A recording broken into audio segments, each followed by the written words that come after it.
Hey, everybody, I'd like to welcome you to a special episode of our podcast. We're going to have it on YouTube as well as a video format, but I want to talk to you about how to grow your payments business in 2020.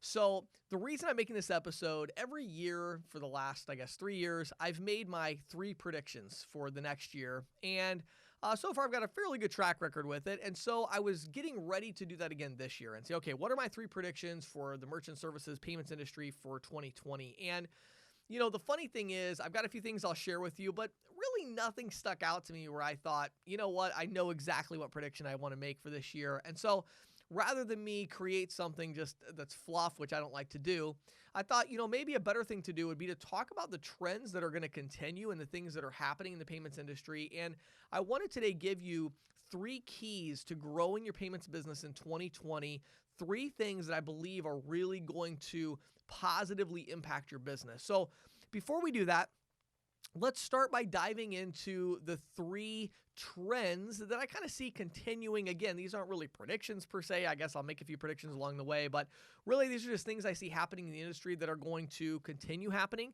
So we're going to do those 3 things first.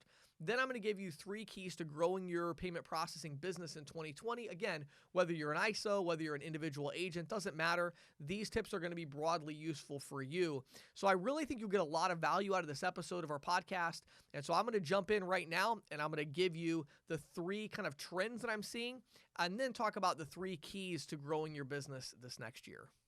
The first trend that I'm seeing is that cash discounting is going to continue. It was one of my predictions last year. A lot of people, it's funny because this time last year, there was several big companies that were shutting down their cash discount programs.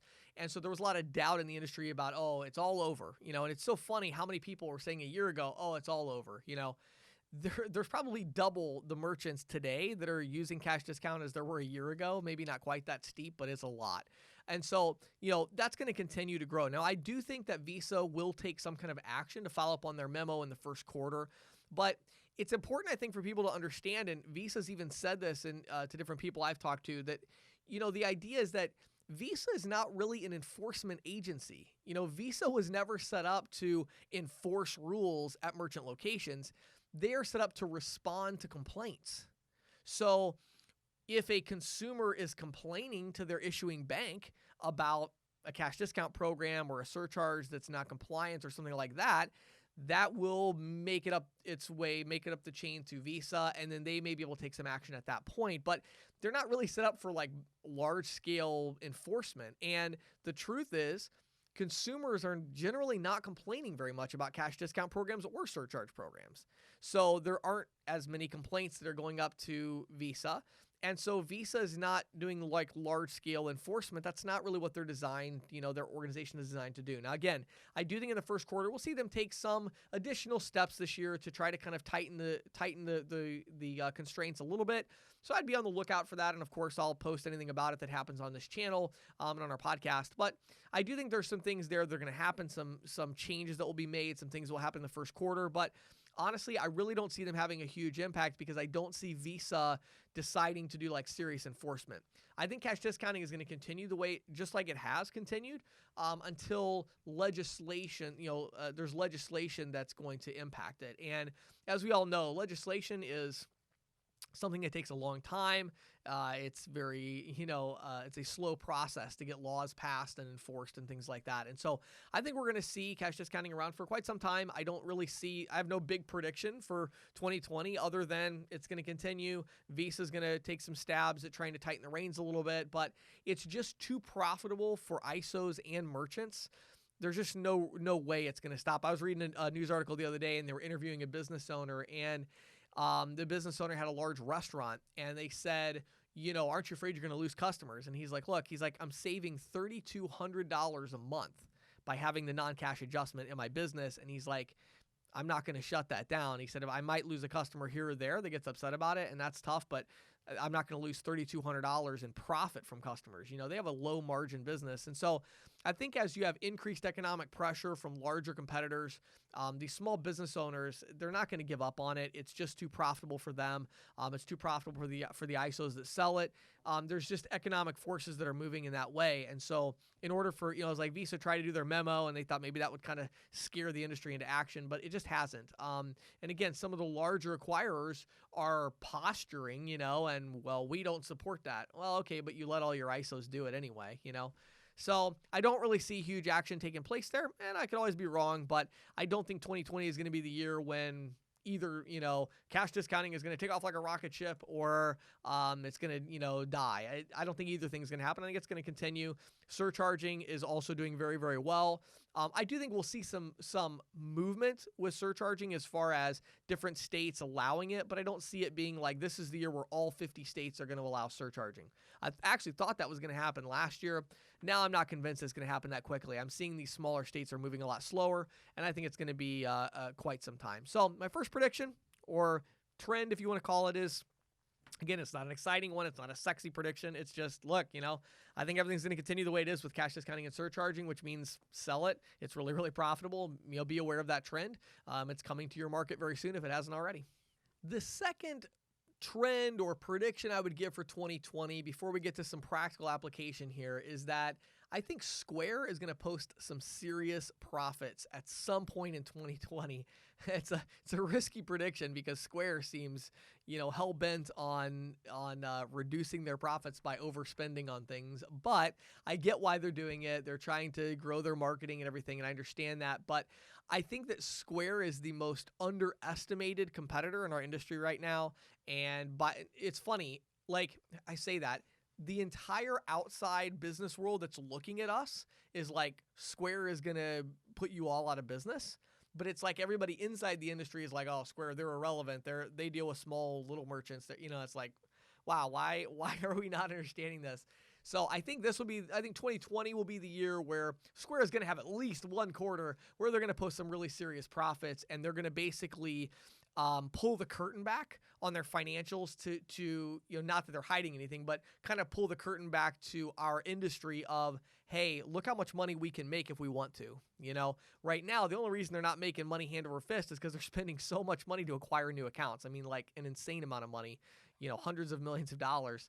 And so they're still doing that. And I think that, of course, is going to continue to some extent. But I think that investor pressure is really going to build this year. And Square is going to kind of pull that curtain back a little bit and say, hey, check this out. We can make X amount in a quarter. And when they do that, I'm hoping that that's going to be the final wake-up call. I've been putting a lot of content out about Square and the changes they've made. I think that'll hopefully be the final wake-up call to our industry to kind of go on the attack and say, hey, let's attack. Let's steal people from Square. Let's get this going. And so I think this will be the year that we kind of see Square in a different light. We see them as the true legitimate competitor that they really are, and the kind of financial superhouse that they're becoming with all of the account acquisition that they're doing. Now, that's the second one. The third and final trend is one that I talked about last year. I see it growing exponentially and continuing in 2020, and that is the shift towards ISV integrations, and specifically with a focus on verticals. So what I mean by this is, in 2020, different businesses are going to expect customized solutions for their business type. They're not going to want, a software solution that serves everybody. They're going to want a software solution that specifically serves them. The primary driver behind this is simply the market forces, where right now you have to understand who you're competing with.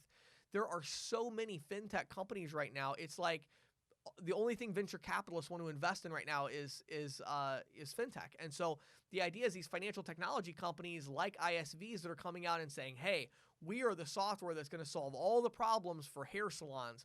We're the software company that's going to solve all the problems for pizza shops, et cetera, et cetera. As those are coming out and business owners are seeing those, they may not be buying into the solution right off the bat, but they realize, they're starting to understand that, okay, there are actually very specific softwares that solve my unique needs in the marketplace. And as a result of that, if they're going to make a switch, that's what they're expecting. Now, there's of course several different ways that you can go about this, and we'll talk more about that in kind of the practical application section.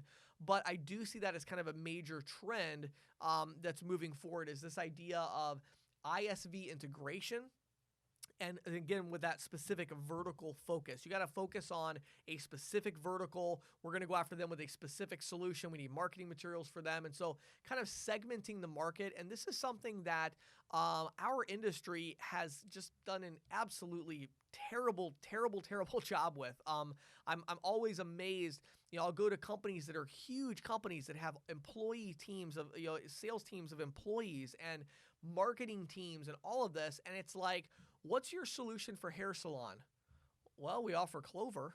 It's like, okay. But I mean, like, what app on Clover? And like, where's your marketing piece? And where's the content that you have out for hair salons? Like, what's your solution for hair salons? What do your salespeople have in terms of collateral? Like, is there special training? Do some of your sales reps really target them? Are you going after associations? Like, there really hasn't been very much segmentation yet in our market because it's still so easy, frankly, to get out there and just walk into a bunch of businesses and sell them. But I think in 2020, the trend of the ISV integrations is going to push far enough that it's going to actually start to bite a little bit. It's going to start to get a little bit difficult. And by the way, just a little preview of what's coming up here in the practical tips, but if you're really struggling in your prospecting efforts or your team's prospecting efforts and you're like, what could we do to grow? Vertical focus, okay? Like, the reason that it's becoming more difficult, it's like, in my head, it just makes total sense. It's the most obvious thing. Like, if you walk into 100 businesses 5 years ago, right, 85 of them had a standalone terminal. You know what I mean? Like, that's easy. You can sell those people. They probably hate their current solution anyway. It's just about price. It's an easy transactional pitch. It's easy to train salespeople what to do in that situation, and that's cool. If you walk into those same 100 businesses today, only 50 of them have a standalone terminal. Well, to get the other 50 to switch to you is nearly impossible in most situations because you don't have a specific solution for that business. And so you're kind of a Me Too product. They've already got something that they like that they've bought within the last 5 years. So it's like a 35% decrease in the number of businesses that you can sell to anymore when you walk into a small business. And what's happening is that percentage is continuing to climb in terms of the percentage of small businesses you walk into that already have an integration with an independent software vendor, an ISV. They've already got that software. They've already got the point of sale system. They already have the integrated solution that they want for their business. That percentage is going to go up. And so the only way for you to make sales is going to be to get those remaining businesses to do the software, to do the point of sale system, to do the gateway, whatever it is. Or it's going to be getting the people that have a general software solution to say, hey, I see you've got that, micro system. We offer XYZ, clothing retail solution for clothing retailers. Like that really specific solution that's like, why do you still have a general solution when all of your competitors are going specific and getting a specific software that solves their needs, right? So I'm getting a little ahead of myself, but that trend, I see that really continuing, this concept of, ISV integrations and a focus on verticals and providing the right solution for the right vertical that's going to solve their unique needs. So now that I've given you some trends that I see happening in 2020, the question is, what do you do about these trends, right? Well, I have 3 tips for you today that I really believe you could take these 3 tips, depending on your organization size. Are you an individual agent? Are you an ISO? You can implement these things in different ways to dramatically increase your ability to perform and grow your business in 2020 in the payment space. Are you ready for them? Number 1, buy fame at a discount. Buy fame at a discount. Now, you might think, wow, that's not at all what I thought James was going to talk about today. But I'm telling you, we are in a very unique time in terms of marketing and in terms of branding.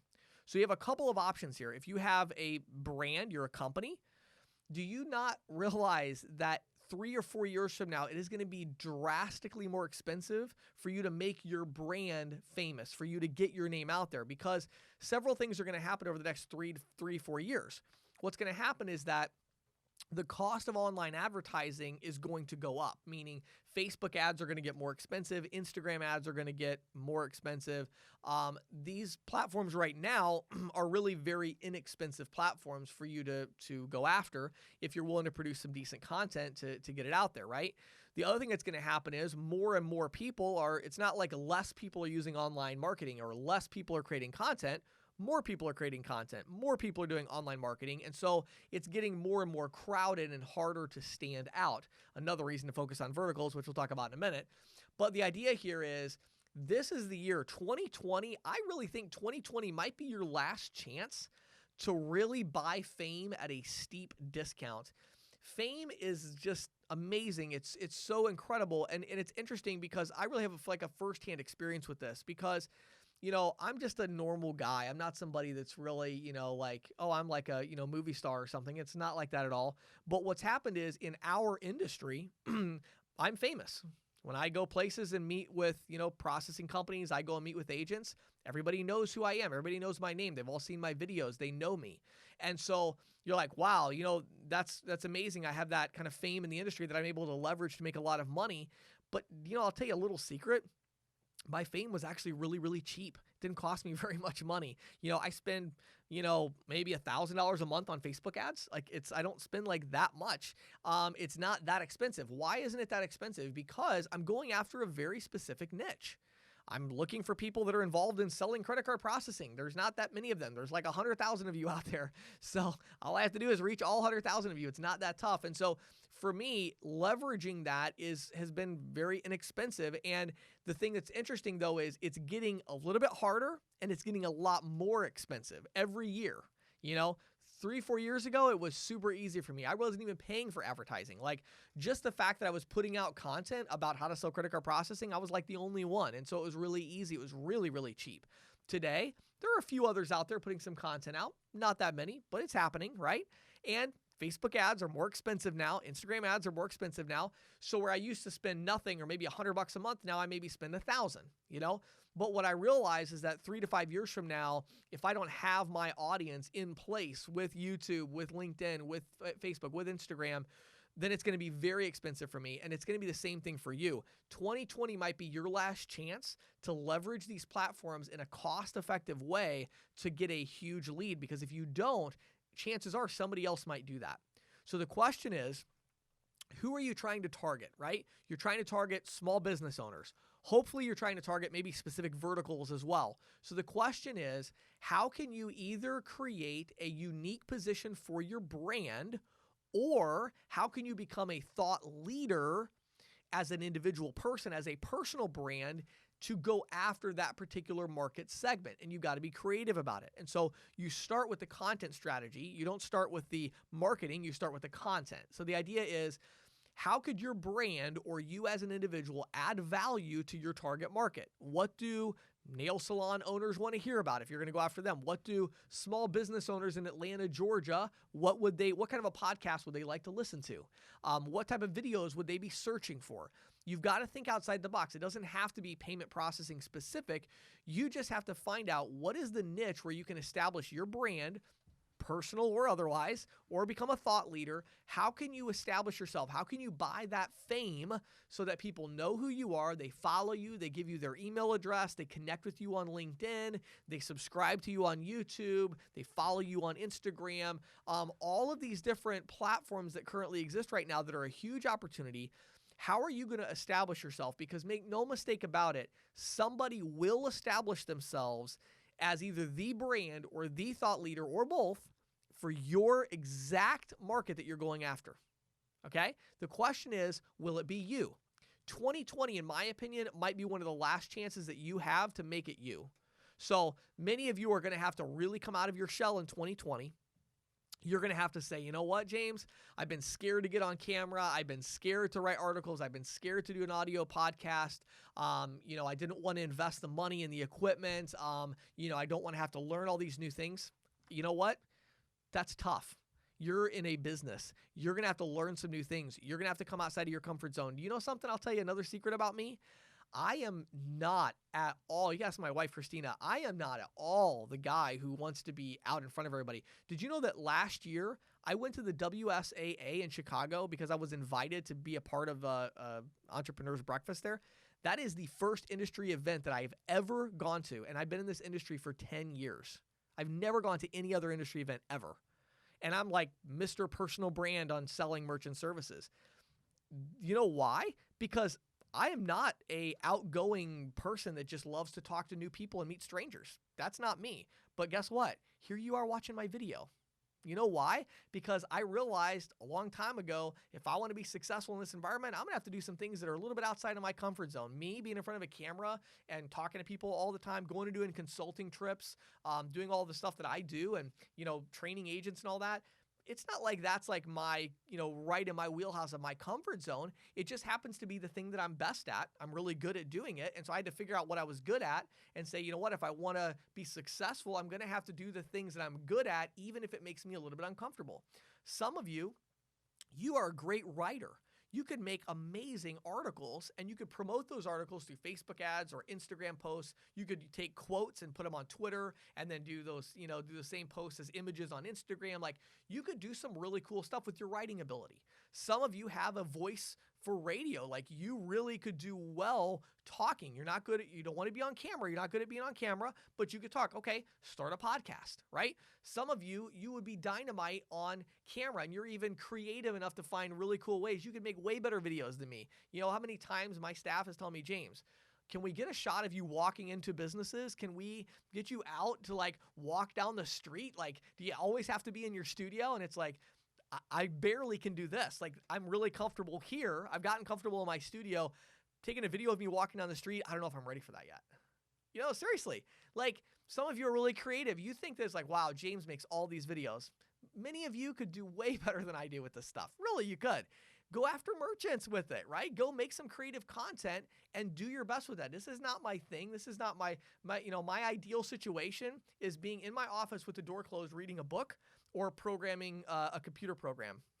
That's me in my happy place, okay? So you got to come out of your comfort zone a little bit, just like I've had to, and you got to adapt to this. But 2020 might be your last year to buy fame at a discount, whether it's your brand, personal, or business.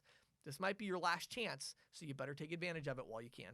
So my first tip for you was to buy fame at a discount. My second tip is that you need to stop waiting and you need to start executing. So our industry, as I talk to salespeople, as I talk to ISOs, I get this weird vibe that many people are just kind of waiting.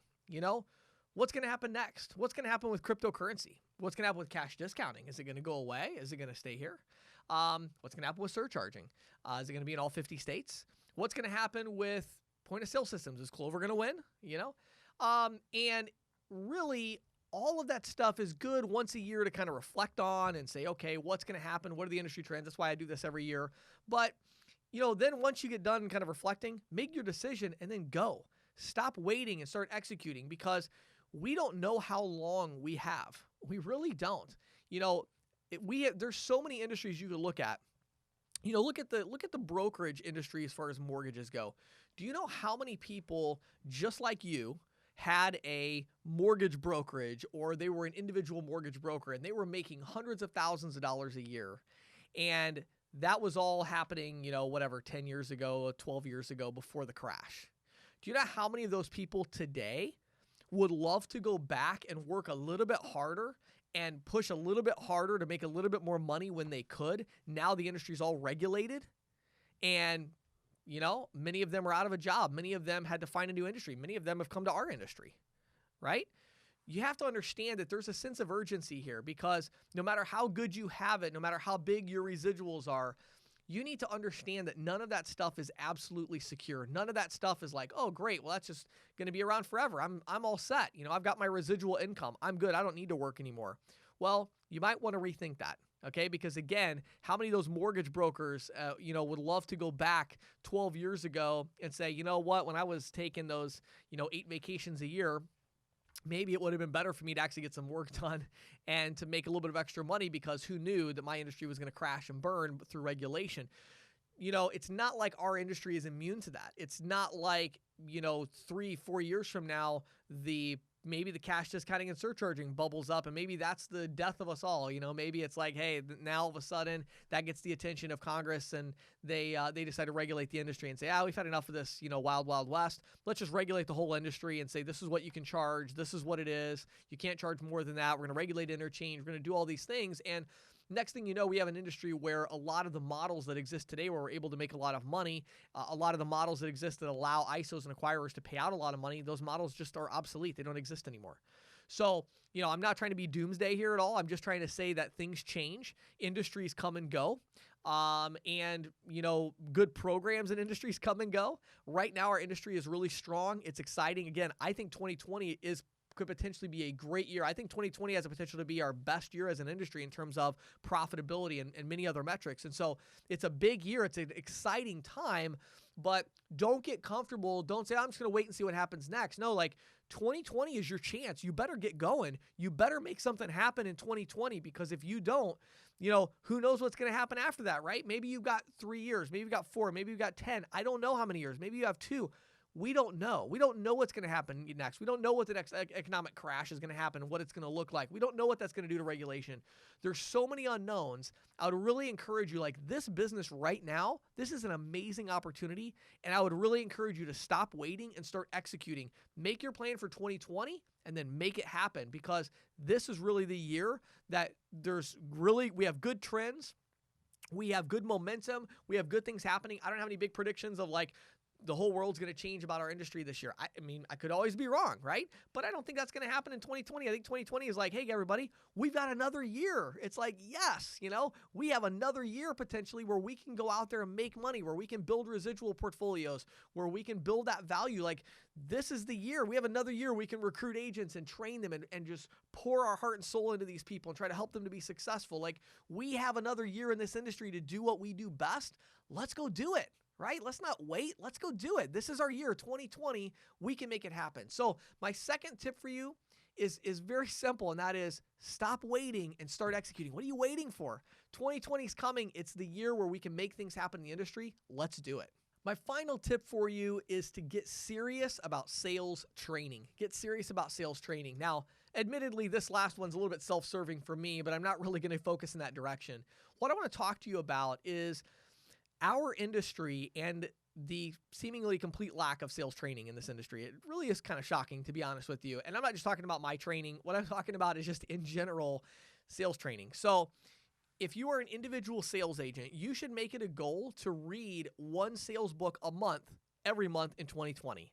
If you are a company, it should be your goal to make sure that each month your sales team has some kind of unique sales training experience that they can go through, because what's happened is our industry has been so spoiled over the years with just easy money. It's oh my goodness, how does everybody not know about this industry? It's unbelievable. You just go out there and play the numbers game, and people just sign up because they hate their current provider, and then they sign up with you. You get residual for a little while until they hate you, and then they switch to somebody else, and we just have this great revolving door where we're all just getting accounts, and we're passing accounts around the industry, and we're all making a lot of money. This is exciting. Well, guess what? Those times are coming to an end, okay? We're going to have to start actually selling people. We're going to have to actually start selling solutions. We're going to have to start doing some value selling. We're going to have to start figuring out some sales psychology. We're going to have to start implementing real sales strategies and sales tactics. Now, the good news is that all of those things now exist. I read sales books all the time. I read dozens of sales books, sales strategies. I'm always trying to implement them with my consulting clients as we build custom sales training programs for this industry. And I'm not the only one. There are others doing sales training. And so use them, use me, use anybody that you want. Get sales training. Seriously. It's getting harder and harder to get these people from outside of the industry and say, hey, good luck. We're going to do a 2-hour webinar with you, and then we're going to throw you out in the field, and we know you're going to be successful. Well, they're probably not. 2020 is going to be a tough year for people that are coming in, because what's going to happen is they're going to get out in the field. And it's so funny. There's so many of you right now, you're the ones training the agents now, or not training them, but recruiting them and getting them going and doing a little bit of training. And it's you're training them predicated on your experience 5 years ago. You got out in the field 5 years ago, and you're like, psh, this is like taking candy from a baby. I mean, this is nothing. Everybody has a little VX. Back then everybody had a Hypercom, T4210, and I'm going to upgrade them to the, VX 520 or whatever it was. And it was so easy. We're going to save you money. It's just a no-brainer. And your whole training is predicated on something that worked 5 years ago that doesn't work anymore. You got to understand, these people are getting out there, and 1 out of every 5 businesses they walk into in their market has Square. And another 1 out of 5 has some other ISV solution, and another 1 out of 5 has a tablet POS system. And it's there's 2 of 5 left. Those 2 have switched 17 times in the last 3 years, and they don't want to switch again. So we've got to get more creative about this thing. We can't just throw people out there. Even those of you that are recruiting experienced agents, and you're like, oh, I've got this experienced rep. They can get 8 deals every month like clockwork, Well, you might think that, but you know what? The crazy thing is that person that's getting 8 deals a month like clockwork, they could probably get 15 a month like clockwork if you would give them some sales training and if you would create a real marketing approach where they're going after specific verticals, where you're giving them marketing materials, where you're giving them demo units. Like, you've got to train. If our industry is going to make this shift, if we're actually going to compete with Square, if you as an individual agent are actually going to compete with Square, if you're going to compete with Stripe, if you're going to compete with PayPal, if you're going to compete with Braintree, if you're going to compete with these big companies, you're going to have to know what you're talking about. You're going to have to be able to present integrated solutions, okay? You just have to. It's going to get harder. 2020 could be your worst year if you say, you know what? 2020, I'm going to do the same thing I did in 2015, and here we go. Good luck. You're probably going to fall on your face, and you're going to be like, this industry sucks now. I need to go find something else. No, you suck because you haven't changed anything since 2015, and the whole industry has changed. So it's still an amazing opportunity. As I said in the last step, it's like 2020 could be your best year ever, but that whole idea is using the assumption that you're going to be better in 2020 than you've ever been before. You're going to be different. You're going to be better. You're going to learn new things. You're going to learn how to present technology. You're going to learn how to go through a real demo with a merchant. Some of you have been selling merchant services for 8 years, for 7 years, for 10 years, and you've literally never demoed technology. Never. You just talk about statements, right? And you're like, well, I just talk about statements and I save them money and they switch to me. Good for you. And if that continues to work, I hope it does. I wish you great success. I think that trend is kind of coming to an end. And I think 2020 is the year that's going to be really hard for you as you realize, crap, everything's changing here. Everything's integrated. There's technology. I don't know what to do. Okay, it's time for you to regroup and say, hey, wait a second. I'm experienced. I still know more than all these newbies out there about the payments industry. I still know how to read a statement. I still have these skills. Let me add on to that solid foundation. Let me choose 2 point of sale systems in 2020 that I'm going to become an expert in, right? Maybe you're like, I'm going to do Zuza and I'm going to do Clover, or I'm going to do, whatever, right? There's so many of them. Pick your system and you're like, I'm going to get really good at these 2 systems and I'm going to become an expert. I'm going to buy a demo unit. I'm going to start demoing them to clients. I'm going to start this whole conversation. Then you're still getting the statements, you're still making the sales, you're still paying the bills with what you've done, but make 2020 the year where you expand that and you learn new things and figure out how to do new things that are going to make you really successful moving forward. So my third prediction, or my third tip, I guess I would say, is that once you've bought Fame at a discount, that's key number 1, then you want to stop waiting and start executing. That's number 2. Right? And then number 3 is you got to focus on sales training and ability. Whether you're an individual or you're training a team, you need to take your skills, you need to take them to the next level. You need to understand what you're talking about. If you're willing to do those 3 things, I am confident that 2020 is going to be an amazing year for you. Now, last thing I want to tell you is I wish you all a very Merry Christmas. Hope you have a great new year. I've got some exciting things planned with our company going into next year in 2020. I know you do as well. I'll be sharing some of that over the coming weeks, but generally, I think most of our industry, we're going to enjoy some time with our family, and we're going to be planning and gearing up for an exciting 2020. I wish you a happy holiday. Hope you have a great time with your family and your friends, and I will be seeing you with my regular content again next year in January.